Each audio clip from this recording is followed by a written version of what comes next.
So today is just going to be a really quick video. I just want to give you guys an update on some plans for the channel, just a trip that my wife and I are taking, but also kind of talk about why you might want to consider hiking, some of the national parks, or in particular the Grand Canyon in the winter. Okay, so what's basically happening is today it is January 18th. We are going on a road trip of sorts to the Grand Canyon and Zion Park. We're leaving January 30th, so this is going to be a winter trip, our first winter trip to the Grand Canyon. And we got a permit, and we are going to camp at the Bright Angel Campground for one night. Going to hike down and then camp and then hike back out, and then we're going to drive into Zion Park and spend a couple days there and do the Angel's Landing hike, which is something that we did once, but we want to do it again because they're going to start doing a permit system. And if you guys haven't heard about that, starting April 1st until I think May or somewhere in there, I'll put something up on the screen if I'm wrong, they're doing a permit system, and then there's going to be a lottery. So the lottery actually started on the beginning of this year, January 1st, and you just submit your info, whoever you're hiking with, and then they're just going to randomly select people and let you know when you can hike. But we're going to be taking this trip, and as I said before, this is our first winter trip. I think it's going to be a lot of fun. Maybe some people have some misconceptions or some doubts, like, oh, I would never want to go to these places in the winter. Why would you? It's freezing cold. Go to the Grand Canyon or go to Zion. But the truth of the matter is it's not super cold. From what I've been reading, average temps during the day are like 40 degrees, 50 degrees, and at night it can get cold, but if you go down into the canyon, it's not as cold. So at the Grand Canyon, at the South Rim, which is actually 7,000 feet above sea level, it's kind of hard to think that because the canyon is basically like an inverted mountain, which I think goes down about 5,000 feet. But anyway, you would think that at the Grand Canyon, you're not actually 7,000 feet above sea level. So up there at the top of the South Rim, it's snows obviously as you go in more. The snow isn't there, it's just really around the rim. But the temperature at the South Rim during the winter season, high of 48 degrees, low of 18. And once you get inside the canyon, the temperatures increase by 10 or 20 degrees. So once you're inside the canyon, if we're gonna go up by 20, you can say the high inside the canyon could maybe be like 68 and the low could be 40. So not that terrible if you're gonna camp. At Phantom Ranch, which is about a half mile from the Bright Angel Campground, which is where we're staying, it has a high of 64 degrees and a low of 42 degrees. I don't think the weather or the cold weather should be a deterrent to visit some of these places in the winter. I mean, yeah, you have less daylight, so obviously the amount of stuff you can do during the day is gonna be limited a little bit, but just being able to see things in the winter, just give a different perspective, is gonna be great. And obviously like less people travel there. So I just wanna go over a couple of reasons why we decided to take this trip, how much it cost, and just go over those things with you guys. So as I said before, we decided to take this trip because we've never been to the Grand Canyon in the winter.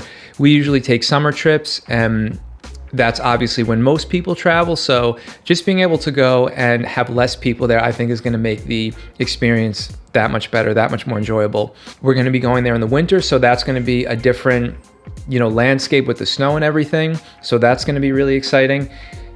Also, going there in the winter, everything is a lot cheaper. We were going to book we were attempting to book a road trip this summer.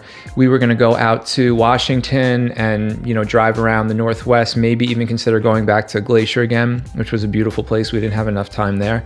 When we started looking at the prices, so we were going to go in July, I think, July or August of 2021. And when we were looking at the prices, just to get out there, to fly out there, have a car for 2 weeks, and this didn't include any room and board, food, gas, none of that stuff, it was approaching $4,000. I mean, the prices were just insane. So we decided to take an East Coast road trip instead. That was cool, but obviously being from New York, we just kind of like the West a little bit more, but so we decided to scrap that. So anyway, sorry to go off on a tangent, but the prices are a lot less. So when we were booking our airfare, to fly from New York to Phoenix was about $600 round trip for 2 people. That doesn't include bags, but that's how much it was one way for one person to go out over the summer.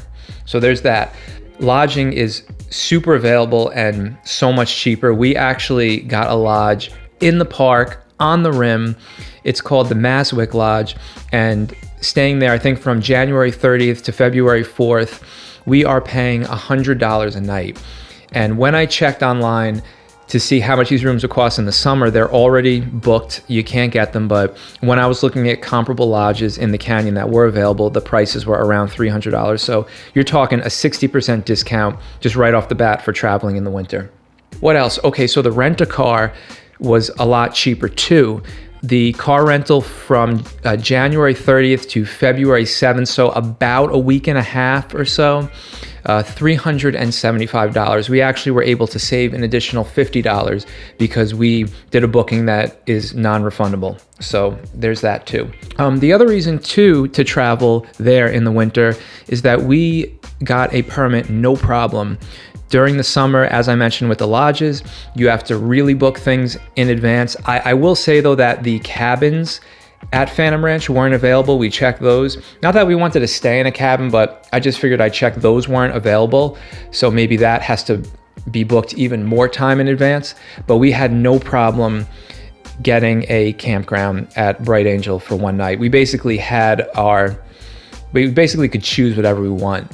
When we submitted it, we knew we wanted to go sometime in the month of February. So we just said, give us anything in February. And they gave us that February 2nd, night of February 2nd into February 3rd. So getting a permit to camp or a backcountry permit during the winter is obviously going to be much easier. We didn't have any trouble getting our food reservation. When you hike down to Phantom Ranch, you can get food service there. They have like a steak dinner, a stew dinner, a vegetarian dinner too. There's also some breakfast options, and we were able to get that no problem. So the 2 stew dinners and 2 breakfasts were $150. Not bad, you know, considering you don't have to bring the food with you, you don't have to bring a stove with you, or a lot of other stuff that you would normally bring with you when you go camping. Like when we went camping over the summer, I mean, you have to bring now obviously camping is different than backpacking, but still you have to bring all that cooking stuff. And if you want a hot meal, then it just so much more work. So the fact that you can just go there and get a hot meal that's fresh, even have a beer if you like, is really nice. So $150, obviously that's a lot. And I know some people would just opt to just bring food in their bag. But you know, I think even the shortest trail, South Kaibab Trail in, is like at least 7 miles. The Bright Angel Trail, I think, is like 9.5. So yeah, a hot meal and a cold beer after a long hike, yeah, I'll definitely pay extra for that. Yeah, you're still gonna have to pay for the pass to get in. We have a annual pass, so that's gonna save us. I think it's $80 for the year. Otherwise it would be $25. Well, we got that. Another huge benefit of going in the winter is that we were able to get the camping gear for our trip for super cheap. And the company that we ended up using, you know, I'm not even sure of the name of the place, but it's on One Market Road Plaza in Grand Canyon Village. It's the only one that's actually inside the park. And we were thinking about going to REI and renting the gear. We were gonna fly into Phoenix and we were going to go to an REI in Phoenix, rent the gear, drive out to Grand Canyon and do it that way. But since we only needed it for one night, there was like an extra fee to hang on to it for the whole trip, because it didn't make sense to get the gear in Phoenix, go to Grand Canyon, drop the gear back off, and then drive out to Zion. So I decided to look closer to Grand Canyon and see what I could find. At first, I was a little on edge about it. I wasn't sure about it because I figured anything close to the park is gonna be super expensive and it's gonna cost a ton, but it actually turned out to be cheaper than renting from REI. So let me go over the details with you.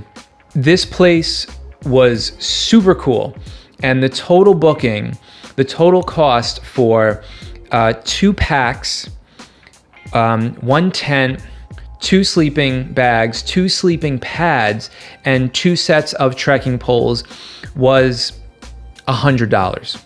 I mean, that is like a steal. And the person who I was talking to when I was explaining to him our situation, that we only needed it for one night and that we were even considering picking it up the night before, he said, because it's the off season, don't even worry about it. We could come in the day before that we were gonna go on our hike so we can get all our stuff organized. We could, here, let me just give you a timeline so it makes sense. We are gonna hike into the canyon on February 2nd. We're gonna hike out on February 3rd.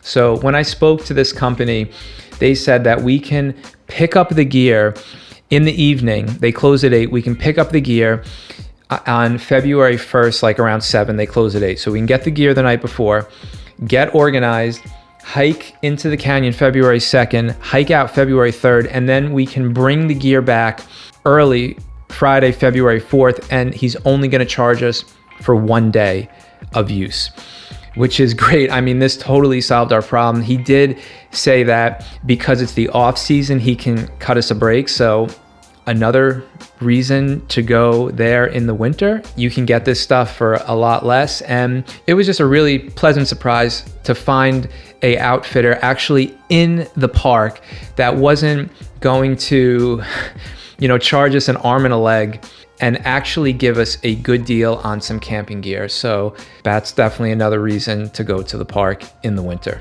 So if you want to see what our adventure is like, subscribe to the channel. You'll hear lots about it.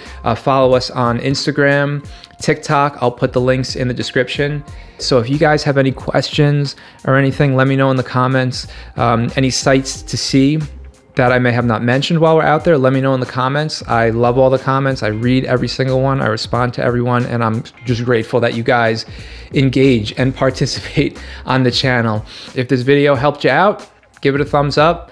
Subscribe to the channel. If you haven't, let me know any feedback. If you want more just kind of random videos like this, let me know in the comments, and get subscribed so you can follow along.